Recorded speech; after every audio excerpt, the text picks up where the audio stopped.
আসসালামু আলাইকুম ওয়া রাহমাতুল্লাহি ওয়া বারাকাতু। আজকে আমরা শিখব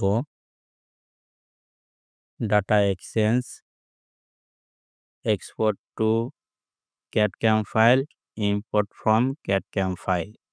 এই ২ টা অপশন আজকে আমরা শিখব। এখানে ২ টা অপশনই আমাদের বেশি লাগে, যেরকম এক্সপোর্ট টু ক্যাড/ক্যাম ফাইল এবং ইম্পোর্ট ফ্রম ক্যাড/ক্যাম ফাইল। এই ২ টা অপশনই আমাদের লাগে। তার জন্য আমরা এই ২ টা অপশনই এর টিউটোরিয়ালই আজকে বানাবো। তো টিউটোরিয়াল শুরু করা যাক। এক্সপোর্ট, আমরা কোনো কিছু এক্সপোর্ট করে কোনো জায়গায় DXF ফরম্যাটে কোনো ফাইল পাঠাবো। মনে করেন আমি আমার যেকোনো একটা প্যাটার্ন নেই।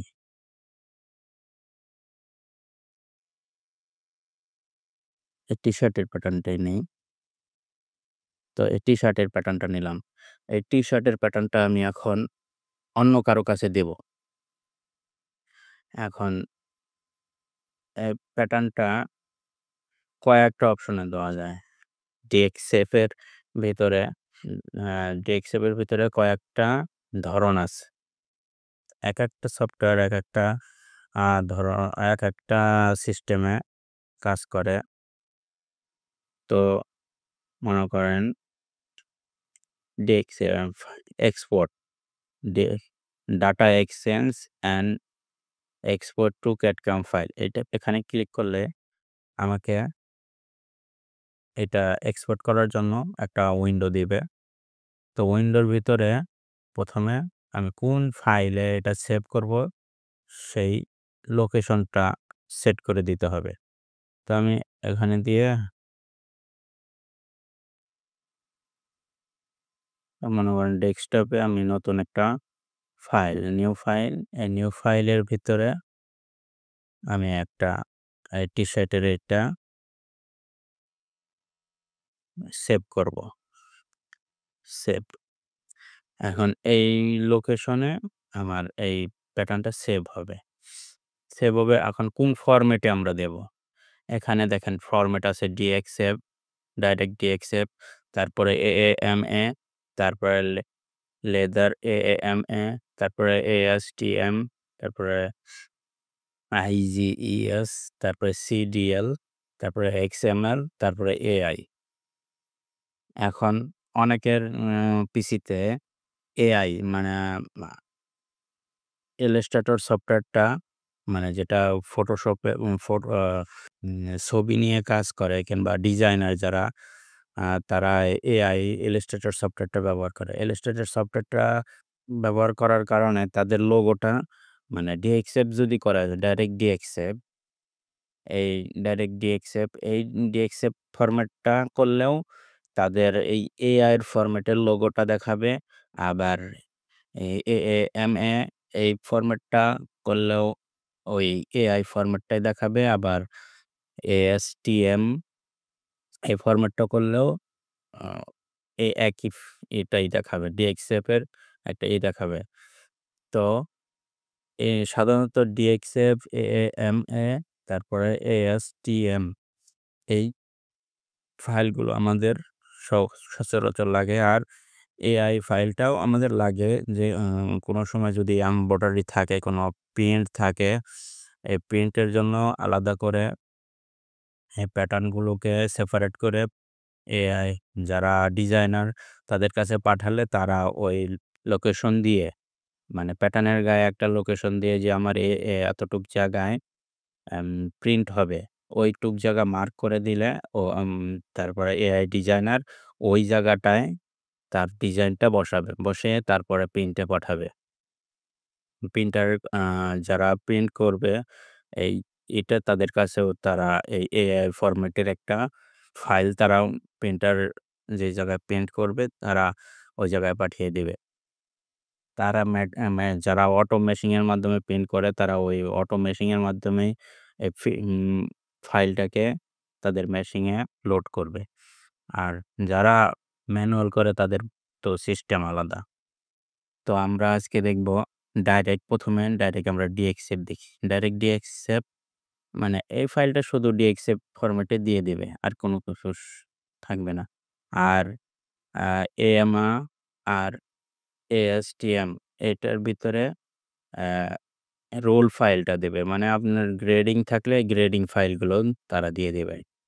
আজকে আমি ১ম এ DXF টাই দেখাই। DXF DXF দিয়ে মানে এখন এটা দিয়েছি all piece in the file মানে এই ফাইলে যত আছে, যে কয়টা পার্টস আছে, টোটাল পার্টস এটা ব্লক প্যাটার্ন।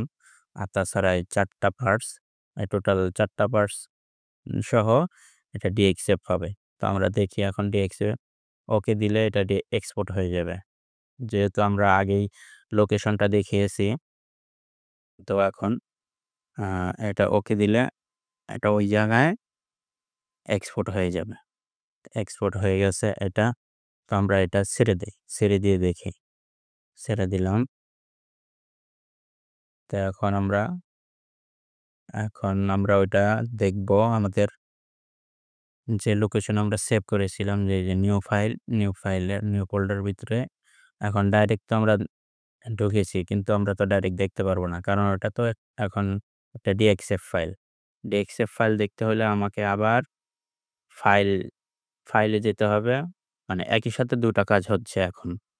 আমার এক্সপোর্টের কাজও হচ্ছে, এখন ইম্পোর্ট। এখন এই যে আমার ইম্পোর্টের কাজটাও হয়ে যাবে। Import from CAD CAM file. এখন আমার তো এটা DXF ফাইল, তাহলে আমার DXF এখানে DXF টা সিলেক্ট করে ফাইলটা এখন দেখাই দিতে হবে। তো ফাইল আমি ডেস্কটপে যেয়ে নিউ ফোল্ডার থেকে এই যে DXF দেখেন এখানে DXF এখন এটা ওপেন করলে এই যে আমার এখন ওপেন হবে। ওকে। এখন এটা আমার DXF ফাইল। DXF ফাইল দেখেন সবকিছু সেট আছে। হাফ প্যাটার্ন ছিল। হাফ প্যাটার্ন গুলো তারা ফুল প্যাটার্নে পরিবর্তন করে ফেলেছে। দেখেন আমাদের পূর্বের প্যাটার্নটা আমরা এই যে আমরা এটা পূর্ব প্যাটার্ন এই যে আমরা এই যে হাফ প্যাটার্ন বানিয়েছিলাম, তারা একবারে ওইটাকে ফুল প্যাটার্নে পরিবর্তন করে ফেলেছে। তো এটা হলো DXF এর একটা ফরম্যাট। তো আমরা আগে ওইখান থেকে আমরা DXF প্যাটার্নটাকে আমরা ডিলিট করে দেই। ডিলিট করে দিয়ে তারপরে আমরা AMA ফরম্যাটটাকে AMA ফরম্যাট ওইটা আমরা নতুন করে করব। এখন আমরা এই জায়গাতে DXF টা ডিলিট করলাম। এখন আমরা আ আবার নতুন করে ইম্পোর্ট করতে হবে। মানে এক্সপোর্ট করতে হবে। যেহেতু আমরা অন্য একটা ফরম্যাট দেখব। তারপরে ১ম এ আমাদের ফাইলটা ইম্পোর্ট করতে হবে। সরি, ১ম এ আমাদের ফাইলটা ইম্পোর্ট করতে হবে। তো এই যে আমাদের ফাইলটা আমরা ইম্পোর্ট করলাম। ইম্পোর্ট করে এটা সিলেক্ট করলাম। এটা সিলেক্ট করে নিলে কি হবে? এখন আমার এই ৪ টা পার্টসই যাবে। আমার এক্সট্রা এই যে একটা পার্টস এটা যাবে না। এটা আমার ব্লক এখন শুধু এই ৪ টা পার্টসই যাবে। তো আমি আবার এক্সপোর্ট করে দেই। ডাটা এক্সচেঞ্জ, এক্সপোর্ট আগে ছিল শুধু DXF, এখন শুধু DXF না, এখন AMA, AAMA এই ফরম্যাটটা যাবে। তো ক্লিক করে দিলাম। ক্লিক করে দিয়ে এই যে এখন দেখেন আগে এখনো এই জায়গায় যাওয়া যাবে। তো এই জায়গায় গেলে আমার সব ফাইলের সব পিস যাবে। আর এই জায়গায় ক্লিক করলে অল সিলেক্টেড পিস মানে যা পিসগুলো শুধু সিলেক্ট করা আছে, শুধু সেই পিসগুলোই যাবে। আর যদি আমি এই নিচের ফরম্যাটটা দেই, অল পিস সেপারেটলি তাহলে প্রত্যেকটা পার্টস স্লিপ, ব্যাক, ফ্রন্ট, নেক ব্যান্ডিং সবগুলো আলাদা, আলাদা হয়ে যাবে। প্রত্যেকটা একটা করে থাকবে। আমাদের প্রত্যেকটা একটা করার দরকার নাই। তো আমরা এই সিলেক্টেড ৪ টা পিস একসাথে দেব। তো এই যে ওকে দিলাম। এখন এটা AAMA ফরম্যাটে চলে গেছে। তারপরে আমরা এই প্যাটার্নটাকে এখন ছেড়ে দেব। এটা ছেড়ে দিয়ে আবার আমরা আমাদের ইম্পোর্টের কাজটাও আবারও হবে। এই যে ইম্পোর্টের কাজটা তারপর আমরা কি ফরম্যাটে আমরা আমাদের ফরম্যাটটা কি? আমাদের ফরম্যাটটা হলো AAMA। আমরা এই ফরম্যাটে দিয়ে ক্লিক করব ব্রাউজ। ব্রাউজ ক্লিক করে আমরা ডেস্কটপে সেভ করেছি এটা। ডেস্কটপ। ডেস্কটপের নিউ ফোল্ডারে। এখন এই দেখেন, এখানেও এটা দিয়ে দিয়েছে। তো এখন আমি আবার ওপেন দিচ্ছি। ওপেন। ওকে। যে এখন আবার ডাইরেক্ট রোল ফাইল যেহেতু গ্রেডিং আছে, এই যে দেখেন নিচে লেখা আছে। নিচে এই যে ফাইল টাইপ, এটা একটু উপরে উঠাই, ভালো করে দেখা যাবে। এই যে ১ম এ ফাইলের নেম, তারপরে এই যে ফাইল অফ টাইপ। এখানে গ্রেডিং রোল টেবিল এটাও শো করছে। যেহেতু আমার প্যাটার্নে গ্রেডিংস আছে, তার জন্য এখন এই ২ টাই শো করছে। এখন ওকে ওপেন দিলে এখন ওপেন হয়ে গেছে। এখন ওপেন হয়েছে, কিন্তু এটার সাথে অনেক ধরনের পয়েন্ট চলে আসছে। এটা একেকটা সফটওয়্যারের একেকটা তো এখানে যারা ডাইরেক্ট অপটিটেক্স সফটওয়্যারের থেকে কাজ করবেন, তারা এই যে ভিউ অপশন থেকে ভিউ অ্যান্ড সিলেকশন অ্যাট্রিবিউট এখান দিয়ে থেকে ১ম এ কমান্ডে যাবেন। কমান্ডে যেয়ে তারপরে নিচের থেকে দেখবেন একবারে নিচে আছে রোলার, রুল, RULE, রুল। এই অপশনটা ক্লিক করে দিলে সকল এক্সট্রা এই যে যত ধরনের এই যে নাম আসছে সবগুলো চলে যাবে। তো আমি এখন ক্লিক করে দেই, চলে গেছে। এখন আমি এই প্যাটার্নটাকে যদি সেভ করতে চাই, তাহলে এটা সেভ করলে এই যে সেভ, এই যে সেভ অ্যাজ দিয়ে আমি এটা কোথায় সেভ করব সেই লোকেশনটা দিয়ে আমি ডেস্কটপে দিই। ডেস্কটপে নিউ ফোল্ডারে এটার নামের সাথেই আমি ২-৩ টা এক্সট্রা একটা অক্ষর আর নাম্বার দিই ২২ সেভ। এখন এই প্যাটার্নটা সেভ হয়ে গেছে। এই দেখেন আমি নতুন করে সেভ করেছি। এই যে সাথে আমি যে দিলাম আর 2 দিছি, এটাও এসেছে। তো এইভাবেই সাধারণত আ AAMA ফরম্যাটে কাজ করে। তো আমি এখন এটা ছেড়ে দিলাম। ছেড়ে দিয়ে এখন আমি আবার নতুন করে আরেকটা ফরম্যাট আমি দেখিয়ে দিচ্ছি। ১ম এ আগে এই এইটা ডিলিট করে নেই। এই যে দেখেন আমার ১ম এ আমি এই যে AMA ফরম্যাটের করার কারণে এই যে দেখেন এখানে রোল প্যাটার্ন, রোল আর DXF এই ২ টা ফরম্যাট একসাথে সেভ হয়েছে। আর আমি একটু আগে যে সেভ এজ দিয়ে সেভ করেছি এটা, ওইটা। তো এখন আমি এই ৩ টা ডিলিট করে দেই। এই ৩ টা ডিলিট করে দিয়ে আমরা এখন হ্যাঁ, অন্য ফরম্যাট যেটা ASTMI ওই ফরম্যাটটা আমরা আমরা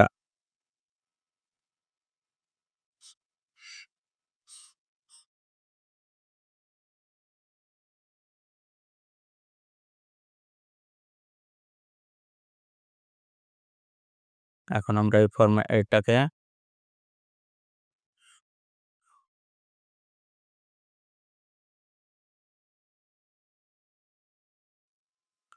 আমরা ইম্পোর্ট আ এক্সপোর্ট, ক্যাটকম ফাইল এটাকে দেব।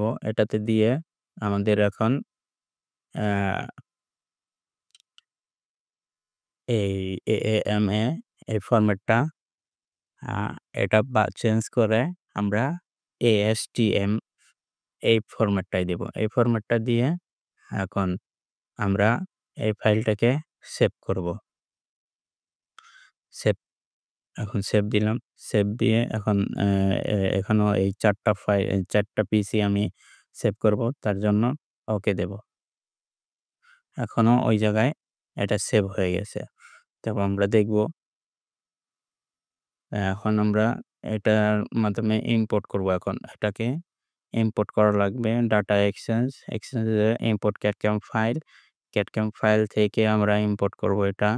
এটার ফাইল টাইপ হলো ASTMAM এটা। তারপর ব্রাউজ দিয়ে আমরা ডেস্কটপের থেকে নিউ ফোল্ডারে ওপেন, তারপর ওকে। হ্যাঁ, এই দেখেন। সবচেয়ে একবারে সহজ যেটা HTML ফরম্যাটে ওইটার কাজ করলে ওটা সহজে কোনো প্যাটার্নকে কোনো করে না। সবকিছু ঠিক রেখেই ওপেন করে। অন্যান্য সব ফরম্যাটেও ঠিক রেখেই কাজ করে। তারপরে ASTMI একটু ASTMI ওই ফরম্যাটটা একটু বেটার পারফর্ম করে আমার যতটুকু মনে হয়। তারপরে আমরা এটাকে সেভ করব। সেভ সেভ অ্যাজ, তারপর নিউ ফোল্ডারে যেয়ে ডেস্কটপ হুম, ডেস্কটপে নিউ ফোল্ডার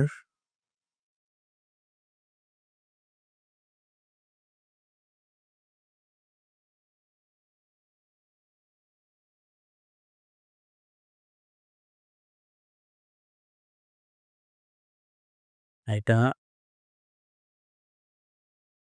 সেভ করলাম। সেভ করার পর এখন আমরা এটা দেখব। এই যে আমরা ডেস্কটপে নিউ ফোল্ডার, এই যে এখানে এই যে এটা।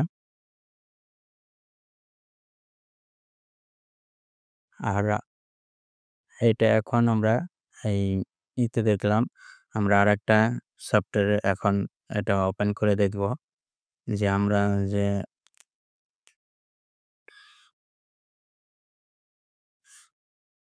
আমরা যে ডিএক্সএফ গুলো করছি ওগুলা কি এখন অন্য কোনো সফটওয়্যারে আমরা ওপেন করতে পারি নাকি? তো আমরা এখন ক্লো 3D এই সফটওয়্যারটার ভিতরে দেখব আমরা। এর পাশাপাশি আমরা আরেকটা সফটওয়্যার ওপেন দেই। Adobe Illustrator এটা ওপেন হয়ে গেছে। তো এটার ভিতরে আমরা ফাইল ইম্পোর্ট করি আগে। ইম্পোর্ট ফাইল ডিএক্সএফ, ডিএক্সএফ টি-শার্ট। Okay, okay. দেখেন আমাদের ডিএক্সএফ ফাইলটা ওপেন হয়ে গেছে এখানে।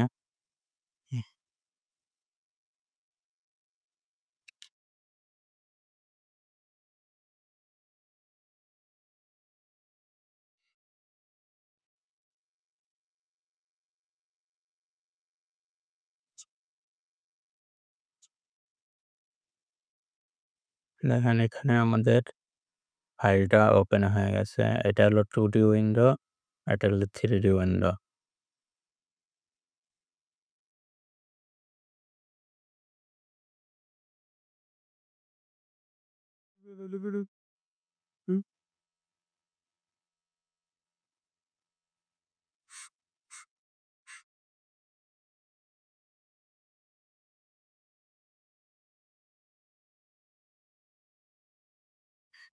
যেহেতু আমাদের এখানে এখন এটা নিয়ে এই আমাদের ডিএক্সএফটা ওপেন হয়ে গেছে। এখন যারা CLO 3D তে কাজ করে তারা এই CLO 3D রুলস অনুযায়ী তারা কাজ করবে।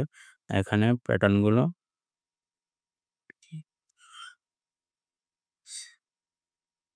সিমেট্রিক করে তারপরে এডিট প্যাটার্ন দিয়ে মার্জ করে নেবে।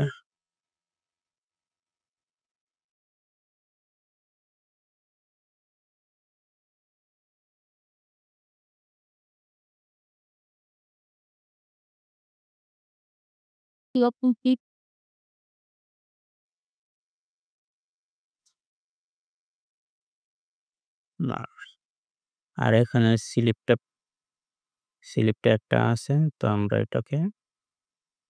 এটাকেও symmetric pattern. এই এখন এটা হয়ে গেছে। প্রপার্টি এডিটরের ভিতরে অবজেক্ট। এখন আমরা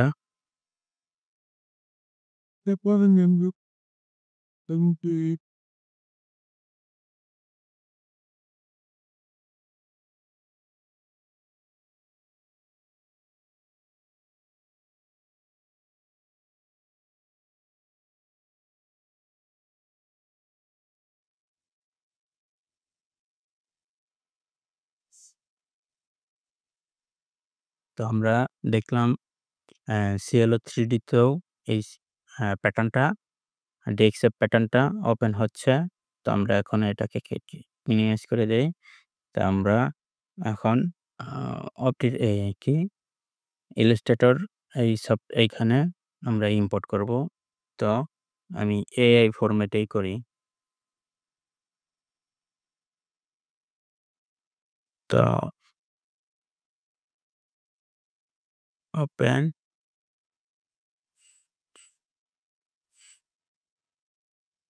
ফাইল ডাটা এক্সচেঞ্জ এক্সপোর্ট। এখন আমরা AI ফরম্যাটেই করি। AI ওকে সিলেক্টেড পিস। AI ফরম্যাটেই করলাম এখন। এখন দেখি আর তারপরে এইখানে এই যে দেখেন AI ফরম্যাটে করেছি। তো এখন ওপেন করে দেখি এটার কি অবস্থা হয়।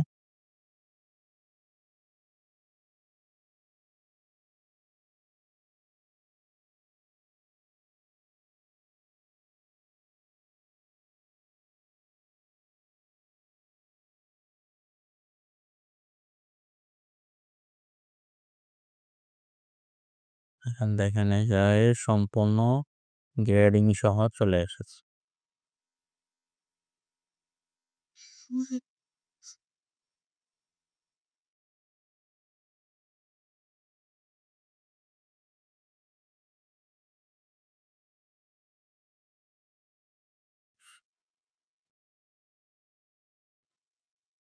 প্রত্যেকটা পিস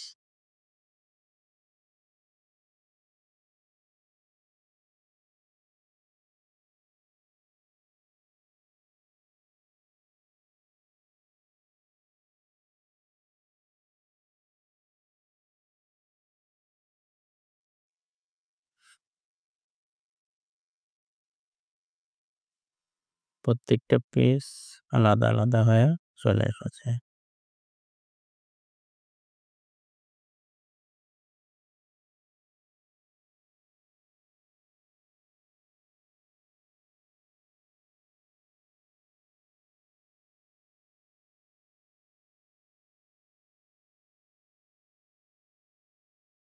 এখন যদি এইখানে কোনো লোকেশন করা থাকতো তাহলে প্যাটার্ন ডিজাইনার যে কোনো স্টিকার কিংবা কোনো লোগো থাকে তাহলে সে এখানে একটা মনে করেন এইখানে এই যে এইখানে একটা রেক্টেঙ্গল করে এখানে একটা যেকোনো কিছু টেক্সট কিংবা অন্য কিছু যা থাকতো সে ওইভাবেই কাজ করত।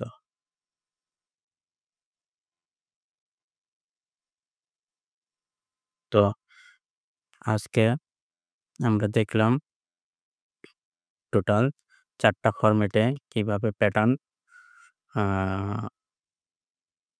সেভ করা যায়, ইম্পোর্ট করা যায়, এক্সপোর্ট করা যায়। আরেকটা অ্যা খুব ইউনিক একটা ফিচার সচরাচর এটা দেখা যায় না। মনে করেন আমার এই প্যাটার্নটা আছে।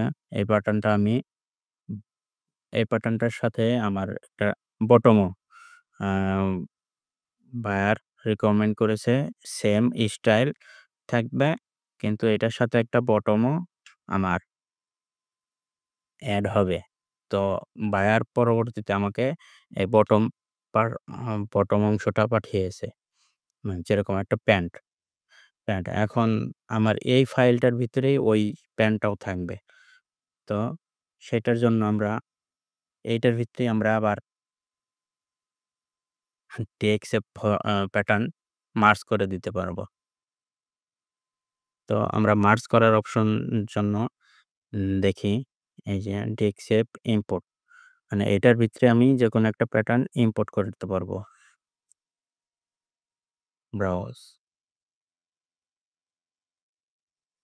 মানে একই প্যাটার্নের ভিতরে অনেকগুলো প্যাটার্ন আমরা মার্জ করে নিতে পারবো। তো আমরা ১ম এ এই প্যাটার্নটা ছেড়ে দেই। আমার হয়তোবা কোনো প্যান্ট করা নেই। উম ডেস্ক করা নেই। তো আমি এটা ছেড়ে দিই। এখন একটা প্যান্টের প্যাটার্ন ডেস্ক করি আগে। তারপরে আমি ওটা দেখাচ্ছি আপনাদের। গেটিং ছাড়া হ্যাঁ, এই প্যাটার্নটা নেওয়া যায়। এই প্যাটার্নটাই আমার ওটার সাথে যাবে। মানে এখন আমি এইটাকে একটা DXF প্যাটার্ন DXL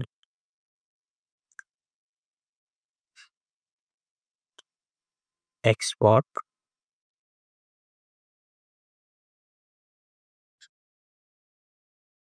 DXF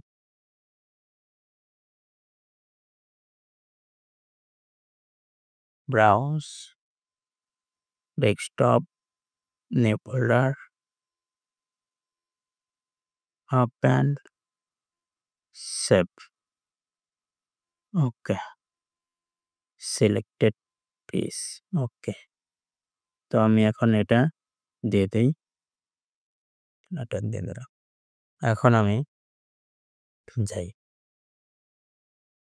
মনে করেন এই যে এই প্যাটার্নটাই। এই প্যাটার্ন এটার ভিতরে আমার ওই প্যাটার্নটা দিয়েছে। ওই প্যান্টের প্যাটার্ন এই গেঞ্জির সাথে ওই জগারটার উম নতুন করে এড করে দিয়েছে। এখন এটার ভিতরেই আমার দরকার। আমি উইন্ডো ক্লোজ করে কিংবা ডাবল উইন্ডো নিয়ে আমি কাজ করতে পারি। ওটা আনতে পারি। কিন আ আমার আ ওইটার ছাড়া আমার সহজ উপায় হলো আমি এখানে যাবো। তারপরে এই যে ডাটা এক্সচেঞ্জ এ যাবো ইম্পোর্ট ফ্রম ক্যাডক্যাম ফাইল। এখানে ক্লিক করব। ক্লিক করে DXF ফরম্যাট যেহেতু তো আমরা এখন ব্রাউজ করব। ব্রাউজ করলে এই যে প্যান্টের প্যাটার্নটা এখানে ওপেন হয়ে যাবে। কিছুক্ষণ লোড নিবে যেহেতু ২ টা প্যাটার্ন একসাথে হচ্ছে তো সেখানে একটু লোড নিবে।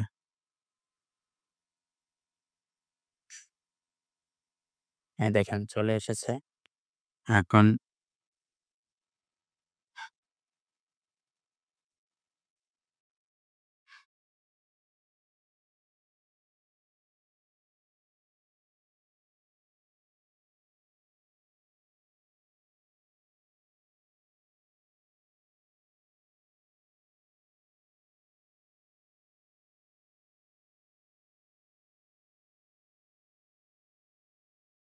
দেখেন এখন চলে এসেছে। এখন বায়ার যদি মেজারমেন্ট স্পেক দিয়ে থাকে এটার সাথে তো এখন এটার অনুপাতে মেজারমেন্ট স্পেক সাথে এম মিল রেখে গ্রেডিং করে নিলেই ২ টাই প্যাটার্ন একই সাথে থাকবে। কোনো সমস্যা হবে না। তো এটা এখন সেভ করে দিলেই হবে। সেভ অ্যাজ দিয়ে নতুন মানে এটা এখন আগের প্যাটার্ন থেকে সেপারেট হয়ে নতুন করে একটা ফাইল ক্রিয়েট হয়ে যাবে। ইয়েস। তো এখন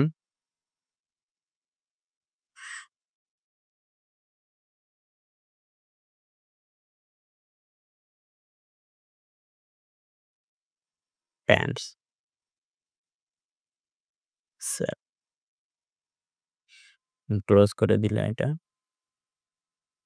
এখন এই যে দেখেন এইখানে এই প্যাটার্নটা এখন ২ টা নিয়েই ওপেন হবে সবসময়।